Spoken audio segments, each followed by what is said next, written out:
समय जा तू हमरा के भुला जे निशानी के तरह निशु तू हमरा के भुला जे निशानी के तरह हम तोहरा के याद से बनी वो कहानी के तरह जा हर जाई तोहरा का पता बा कि हम खुद दीवाना हई आंसू पी जाई पानी के तो पत्थर से दिल लगा लिया नादान थे हम, पत्थर से दिल लगाया नादान थे हम, गलती हमसे हुई इंसान थे हम और आज इन्हें बात करने से मुझे तकलीफ होती है, एक समय पर इनकी जान थे हम।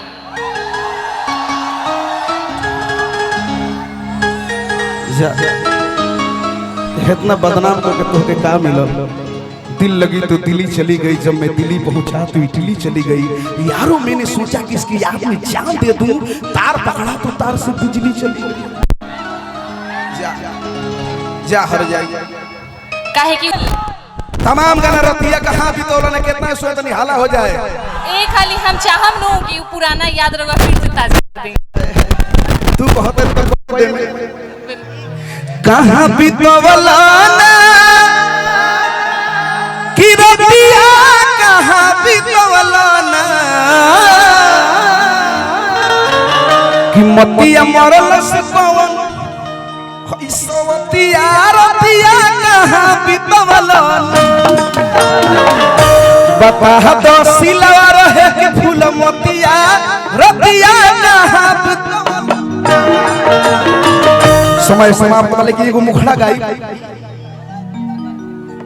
पूरा कर दी भाई हाउ ना गाई कि प्यार में बदनाम हो गईली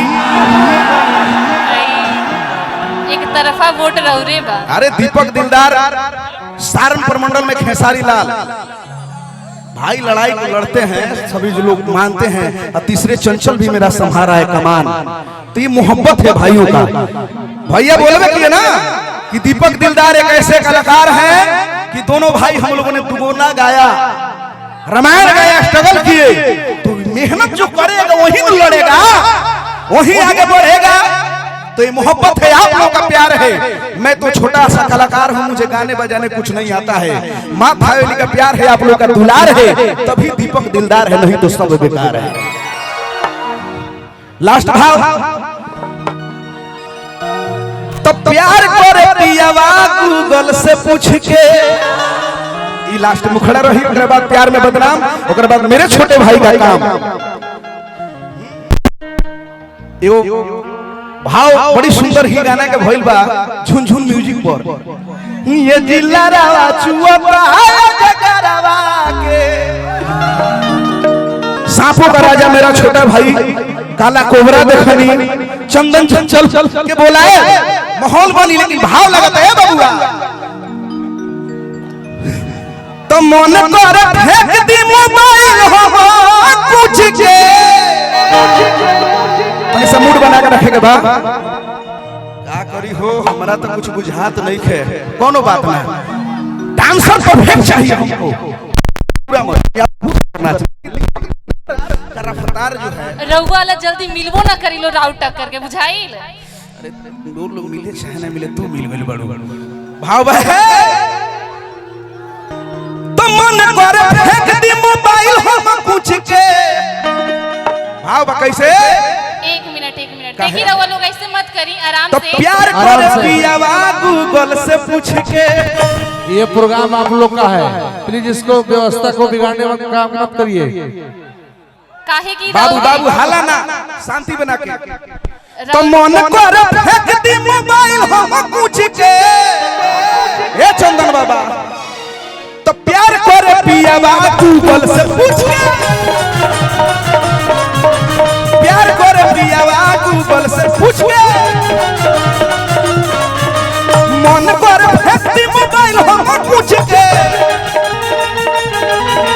मन कर फेंक दी मोबाइल हम पूछ के ए बीरपन भैया राउर प्यार दुलार दिलदारवा पे कहिया बन रहे धनी ह पिए साहब के तो प्यार करे पियावा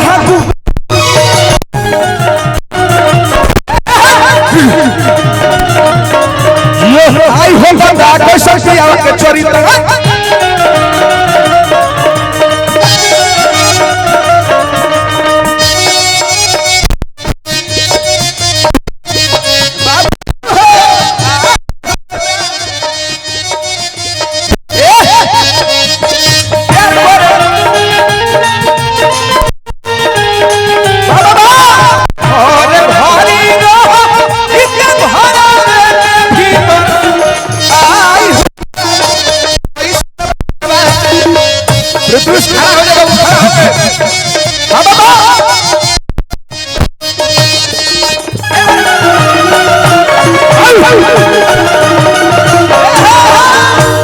समय समाप्त। लास्ट भाइयों का फरमाइश हुई था बेवफा तो चलते। पहली गाली कर दी मोबाइल पर सर्च करे सी सर माइनर।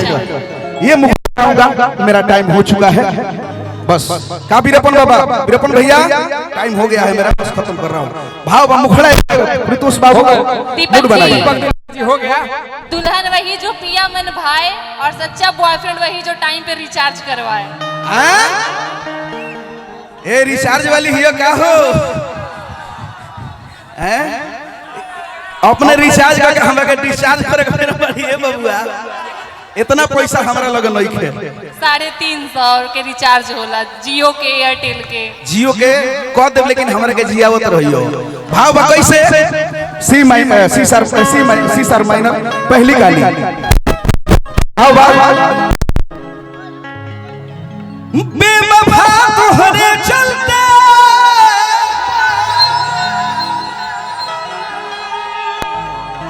जरा सी पानी की चाहत में बहुत कुछ उड़ जाता है। दरिया का साथ देता हूँ समंदर उठ जाता है। और पढ़ने में आसान दिखती है साहब, लेकिन निभाने में बहुतों का पसीना छूट जाता है। एक रिप्लाई हमका दिखा। बोली।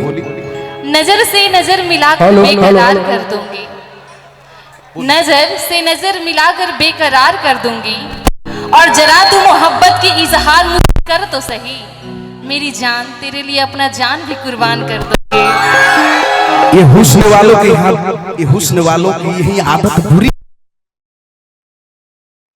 क्योंकि सभी से कटा के उंगलियां शहीदों में नाम करते हैं। रंग समाने की बात करते हैं और भूल जाने की बात।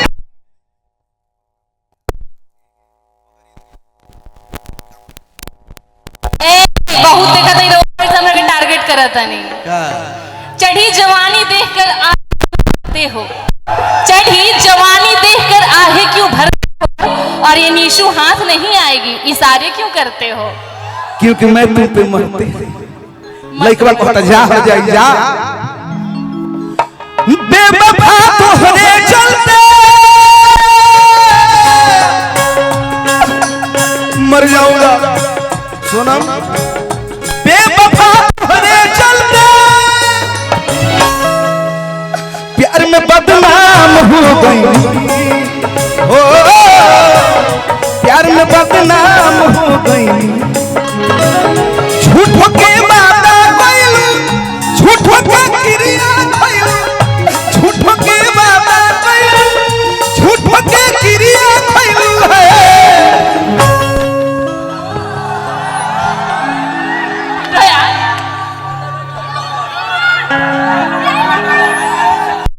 ठीक बात, चोट नहीं के हुआ है।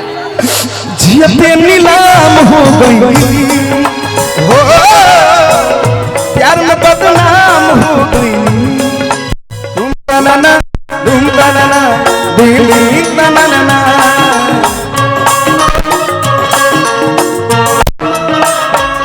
ये दुनिया किसे मुझे जब भी सुनाती है, ओ लड़की याद आती है, वो लड़की याद आती है। क्या हर जाई जा चंचल बाबू, चंचल मर जाई। आई झुनझुन म्यूजिक के मालिक ओर से हजारों रुपया।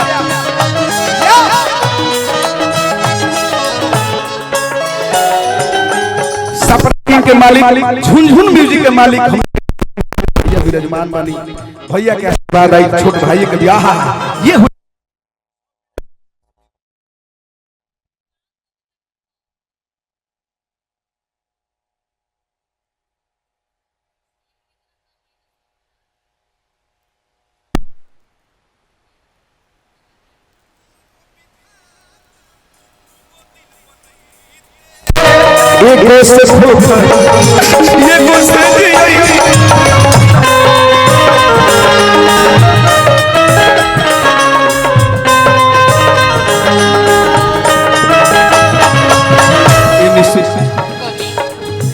हमरो विधाता तू दुगो दिल बनैते एगो से धोखा एगो से जियैते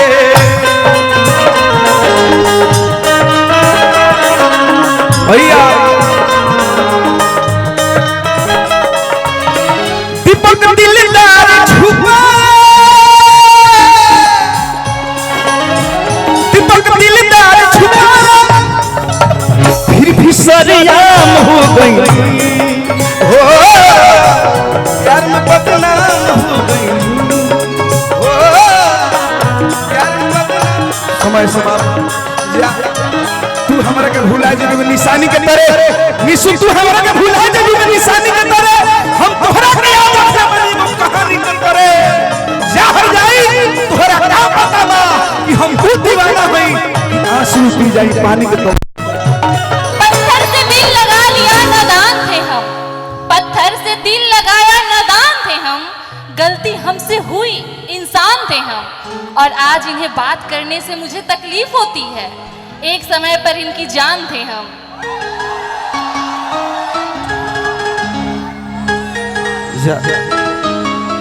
इतना बदनाम करके तोहके का मिलल दिल लगी तो दिल्ली चली गई जब मैं दिल्ली पहुंचा तो इटली चली गई यारों मैंने सोचा कि इसकी याद में जान दे दूं तार पकड़ा तो तार से बिजली चली जा जा हर जाई काहे कि ऊपर भगवानो रवै सन वजनदार आदमी के नइखी बुलावे के चाहत बुझाई नतरवा ओजो जाके दुगो लगावे लगा एक बेर कह दो आई लव यू कह दो sorry no baby I love you I love you love you all no hello no जब गायक कलाकार गा रहे हैं तो कृपया एंकर पीछे बैठिए बहुत डिस्टर्ब करते हो बैठा बर्दाश्त नहीं अभी अभिनेत्री के रूप में बैठ दूसर कलाकार बैठ जाते नहीं कोई कर डिस्टर्ब कर गाओ अच्छा गायक है कोई डिस्टर्ब मत कीजिए हां जी रवा में आप जाइए बहुत अच्छा गाते हैं वो उनको डिस्टर्ब मत कीजिए इतना बढ़िया गायक खराब कर आई लव यू अगले बाबा आप माहौल के अनुसार बोल रहे हैं कोई बात नहीं बोलिए बोलिए बोल दो प्लीज अगला कलाकार के बुलावल जाओ बाबा जरो तनी जरे दो हमार बगली भरे दो वहां के हम जानत खिसियाई ले आशीर्वाद बरसेला अब बीरपुर भैया के प्यार मिले रहा है अभी बोल दो ना प्लीज एक बार बोल दो एक प्लीज भाइयों का डिमांड है लोग बोलेंगे ना मेरे लिए सब लोग कहता ना love you Deepak ji but as a friend सारा लोग कहता ना I am husband as a friend तो चलिए बहुत बहुत धन्यवाद दीपक जी।